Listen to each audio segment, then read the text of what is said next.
when you're engaged in communication, being kind of obsessed with your audience and really being focused on your audience.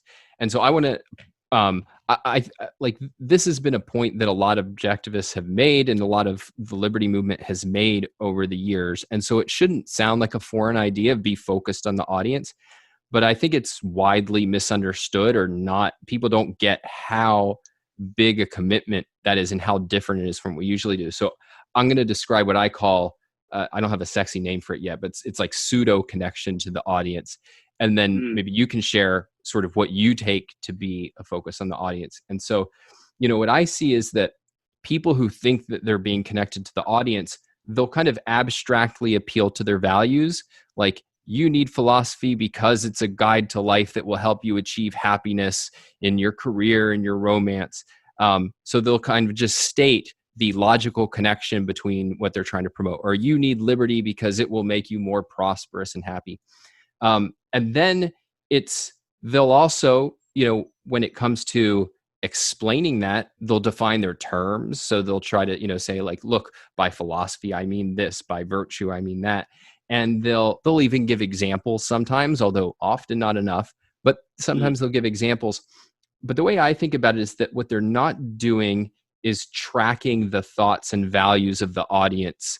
So like in my mind, when I'm writing something, I have a really clear picture of where is the audience coming to this article from? Where are they emotionally? What are their goals? Their goals for sitting down and reading this, not even just some abstract remote goals. Like, why are they even here? Where are they mentally? And then as I'm writing the piece, I have a sense of, all right, this is the question that would be on their mind here. This is the objection that would occur to them. This is the kind of like value that would really be meaningful to them there. And it's super hard to achieve, but in my view, that's a better way to think about what it really means to be focused on the audience. But feel free then to disagree or whatever, but how do you think about this issue?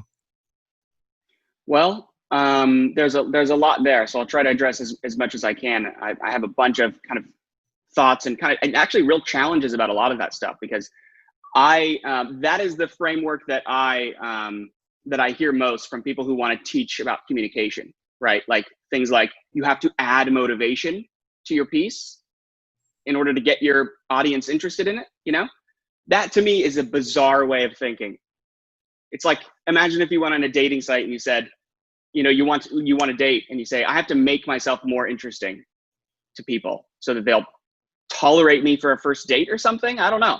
Well, there's a whole industry of pickup artists that teach exactly that. Yes, so it's not teach people to be more interesting, right? And there's something to that, but it's pseudo, like you said, it's like a pseudo connection. And it seems to me what the motivation there is to get people to sit through your argument long enough by making it seem like they might get some kind of payoff that's relevant to them.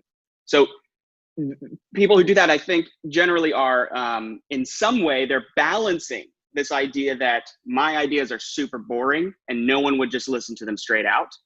So I have to somehow try to make it seem relevant so that I can find the line between their tolerance of the crap that they'll plow through in order to get to goal, right? So we're basically saying, we have all this dirt for you to get through, and we're going to put a nugget at the bottom. That is such a perfectly accurate description of so much that I see, and by good people too. I mean, this is an easy area to fall into. Yes, it's not a moral issue. Right, yeah. Right. But I like that just resonates with me 1,000%.